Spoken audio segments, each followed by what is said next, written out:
Welcome to the stunning vineyards of Ningxia, China, where women are redefining the wine industry. From production to marketing, they're leading the charge in this vibrant and rapidly evolving sector.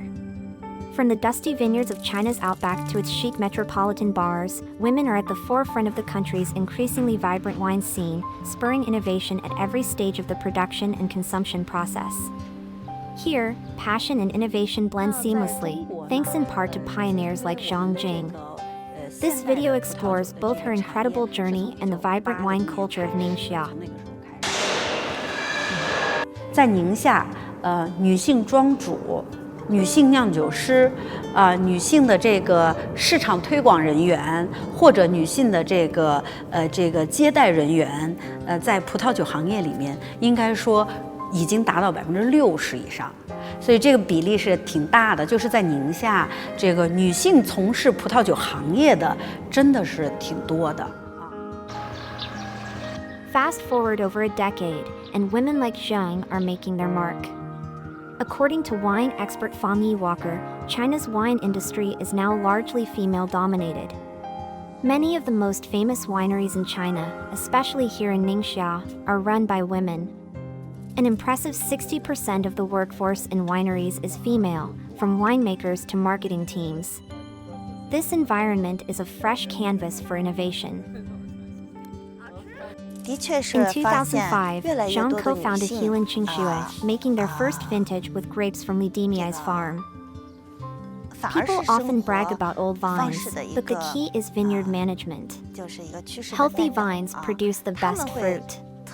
Zhang's award-winning grapes were planted in 2000, setting the stage for Chinese wine history. Zhang's initial production was just 20,000 bottles. This industry is not traditional. It offers women a safe space to explore their passions and lead initiatives. Emma Gao, one of China's first female wine specialists, has taken her winery to new heights. Her wines have even been served at state dinners. Gao was sent to France's Bordeaux wine region by her father, who founded the vineyard.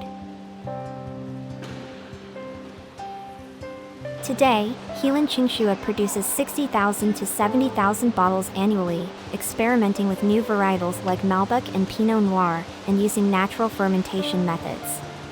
Zhang says they have even explored carbonic maceration, where grapes ferment whole, each becoming its own tiny barrel. It's a fascinating process. Different profiles of peach, apple, pear, 对，在我们贺兰山东路，我们自己之间会流传一句话，挺好的，我可以分享，就是，宁夏的女庄主呢都在干活酿酒，男庄主呢都在陪领导喝酒。Traditional and then really funky. The Chinese industry's youth has helped women get a foothold compared to more established wine-producing countries. But when I think about a lot of China's most famous wineries, they're run by women. And in some cases, the winemaker is also a woman, and the viticulturalist is a woman. Even like a very traditional one like Domaine Franco-Chinoise, the viticulturalist is a woman. You know, so even ones where you think the leader is, actually the owner is a woman too. So there you go. Well, I think that the West, the wine industry is very much dominated by male because it's a traditional industry. It's passed from father to son in historical wineries. And even when people set up wineries, they're generally male, and it's an expression of, you know, power and control and creating something. For China, wine is not a traditional industry. And it is an industry that brings connotations of sort of a little bit more perhaps sophisticated lifestyle, or a little bit more of aspirational lifestyle. And it is a very safe sphere to open a company in if you're a woman. Telling compelling stories about wine is influencer Zhu Lili's domain. Live streaming into 3 cameras in a Beijing restaurant, she described bottle after bottle with easy expertise. Pop-up links allowed those of her 2 million followers watching to make immediate purchases.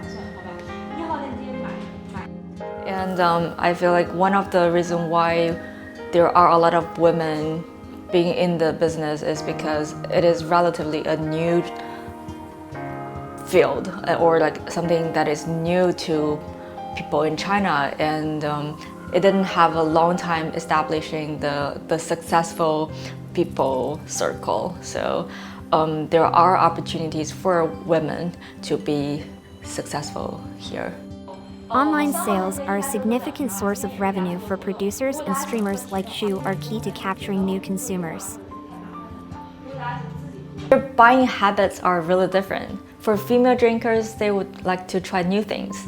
Today, I want to know what is Riesling. I want to have a one glass. And next day, I would say, okay, Chardonnay maybe. But for male drinkers, no. They don't really want the taste. They want the label. They want to be the wine buying person on the table. So they will just buy one case, and it will just tell them, if you buy it, if you bring it to your, I don't banquet, it works. They say, okay, yeah. They pay the money not for the taste, not for the experience. They pay the money for the mians.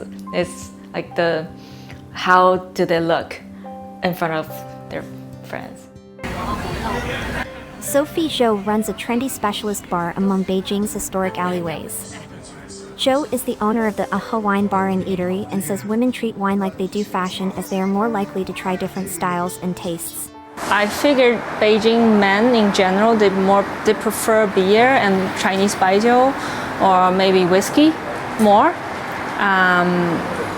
And for girls, they're after different bars, all kinds.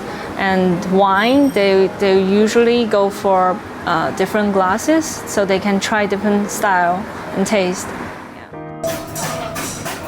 For many women, learning about wine is like living for themselves.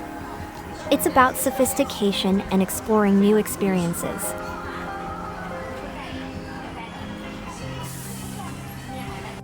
But female winemakers, they tend to try more different style, winemaking techniques, and mixing different types of grapes. And I had one of the best apricot wine from a female winemaker. It was very tasty. Many women in Ningxia's wine industry are pioneering new approaches, each bringing their unique perspective.